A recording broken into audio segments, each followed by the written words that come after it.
A 185-pound Boerboel that an entire Colorado street wanted gone. Too big, too dangerous. A monster, they called him. A girl in her 20s had no business owning. So Brooke mounted a small camera in her living room, certain it would prove all of them wrong. It did. Just not the way she expected. Because what that camera caught at 9:17 on a cold October night didn't only silence every doubter on the block, it saved every house on it. Brooke Avery was 28 years old, lived alone in a narrow two-story on a quiet street in North Boulder, Colorado, and worked the overnight shift at the County Emergency Dispatch Center. 8 hours a night, she sat in a dark room with a headset on, calmly telling strangers that help was already on the way. She was good at staying steady while other people fell apart. What she was not good at was the silence of her own house. She came home every morning at 6:40 to a place that held no sound at all. She told herself she was fine. People who are fine don't usually leave every light in the house burning. She met Knox on a Tuesday she hadn't planned for. Driving home up Highway 36 near Lyons after a brutal shift, she pulled into a shuttered gas station to take a call from her sister. That is when she saw him, a massive fawn-colored dog, black mask, loose folds of skin hanging off a head the size of a basketball, tied to a rusted fence post with a frayed rope. No water, no shade, just sitting there in the gray morning rain, perfectly still, staring at the road like he was waiting for a car that was never coming back. Brooke sat behind her own wheel for almost 10 minutes. Then she got out. The vet who scanned him for a chip put his weight at 185 pounds and guessed he was about 3 years old. No microchip, no collar. Whoever had owned him decided he was too much and drove away. Brooke's sister told her she had lost her mind. A coworker asked if she had a death wish, and her neighbor across the street, a retired man named Walt who ran the block's neighborhood watch, met her in the driveway that very first day and asked the question she would hear 100 more times. "Aren't you scared he'll turn on you?" She wasn't. She couldn't have told you why. She only knew that when she untied that rope at the gas station, the 185-pound dog the whole street would soon call a monster had leaned his entire weight against her legs and let out a breath like he had been holding it for years. She named him Knox. The first week proved everyone half right. He was a lot. He followed her from the kitchen to the bathroom to the closet. He could not fit on the couch and sat on it anyway. He ate 11 pounds of food a week and left a puddle of drool the size of a dinner plate every time she opened the refrigerator. But he never once growled. Not at her, not at anyone. When the mail carrier dropped a package, Knox hid behind the kitchen island. When a thunderstorm rolled over the foothills, all 185 pounds of him tried to climb into Brooke's lap, shaking. The most feared dog on the street was terrified of the vacuum cleaner. Here but not subscribed? I'll be honest, that stings a little. Hit subscribe, because what this camera caught is the whole reason I needed to tell you about Knox. Here is the thing that aided her. Brooke worked nights, which meant 5 evenings a week she walked out the door at 9 and left Knox alone in a dark house until sunrise.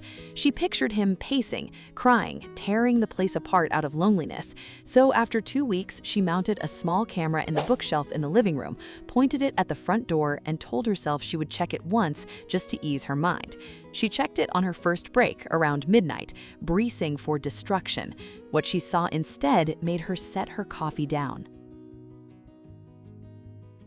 Every night, the moment her car pulled away, Knox did not panic. He worked.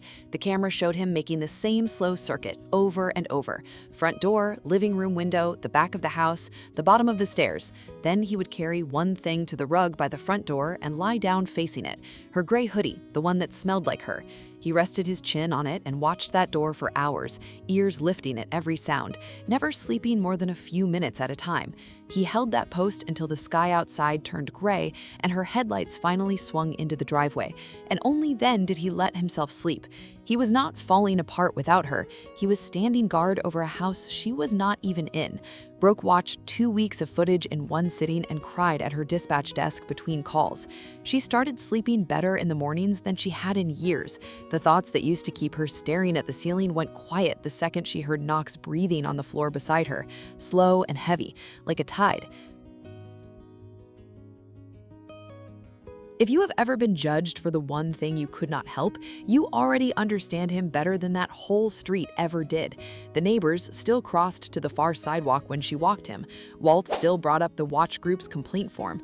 Knox still hid from the vacuum. Nothing had changed on the outside. She kept count after that, the way you count the things you are quietly afraid to lose. 63 nights, and every single one of them the same. Same circuit, same hoodie, same window. Knox never knew a camera was watching. He was not performing for anyone. He was just keeping a promise to a person who could not see him keep it. And here's what Brooke did not understand yet, sitting safe at her desk feeling lucky to have him. The thing that made Knox extraordinary was not the way he loved an empty house. It was what he would do on the one night that house stopped being safe. That night had a date. It was October 19th. Brooke clocked in at 9, like always. By 9:17, she was on a call with a woman whose father had just collapsed, walking her through chest compressions, keeping her own voice flat and warm the way she had trained herself to. She did not know that 2 miles away, in her own living room, the surge protector behind her television had begun to smolder, a thin gray thread of smoke, then a curl of flame against the back of the cabinet. Her phone, sitting face down at the edge of her workstation, lit up with a motion alert from the camera. She never saw it. She was busy saving someone else's father. The camera caught all of it. Knox smelled the smoke before there was anything to see. He stood up from the hoodie by the door. He did not run, he went straight for the cabinet, and when the flame jumped to the hem of the curtain, he clamped the edge of the smoldering rug in his teeth and dragged it away from the wall, away from the couch, out into the bare middle of the room where there was nothing left to catch. Then he did the only thing he had left. He went to the front window, put his enormous paws up on the sill, and he barked. Not his shy bark, a deep, rolling, relentless sound that rattled the glass, over and over, at a street full of people who were all afraid of him. When no one came, he crossed back to the cabinet, then back to the window again, back and forth, barking until his voice cracked, refusing to give up on a street that had long since given up on him. Walt was awake. Walt was always awake, walking his old terrier at the end of the block at an hour no one else kept. He heard the barking first and muttered something about that dangerous dog. Then he rounded the corner and saw it, the orange flicker behind Brooke's front window. Knox, framed in the glass, barking straight at him, like he was trying to say a word he did not have. Walt smelled the smoke. He called 911 at 9:31. The dispatcher who answered the call was sitting 3 desks down from Brooke. Engine 2 out of the Boulder station reached the house in under 5 minutes.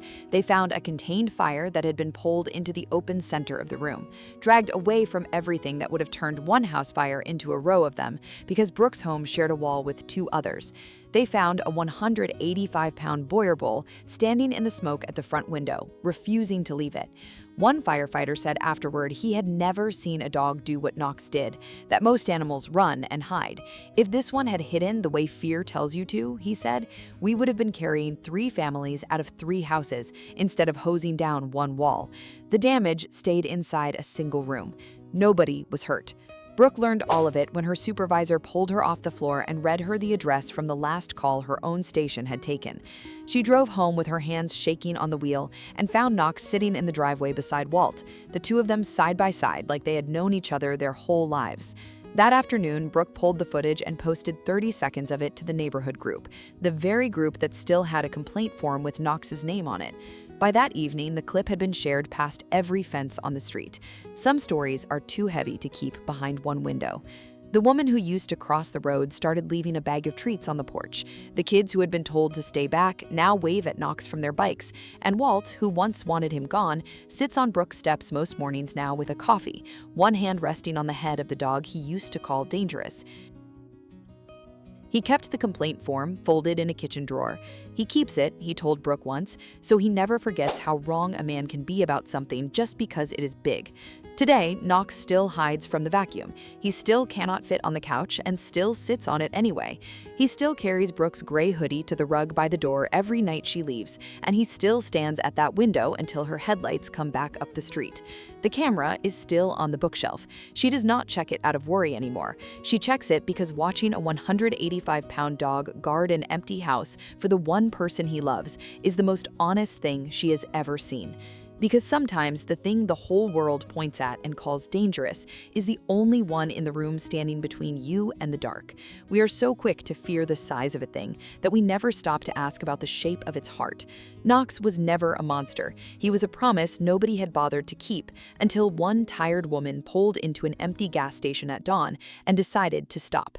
So tell me honestly, would you have trusted a 185-pound dog your whole street wanted gone, or would you have listened to the warnings and walked away? Tell me in the comments.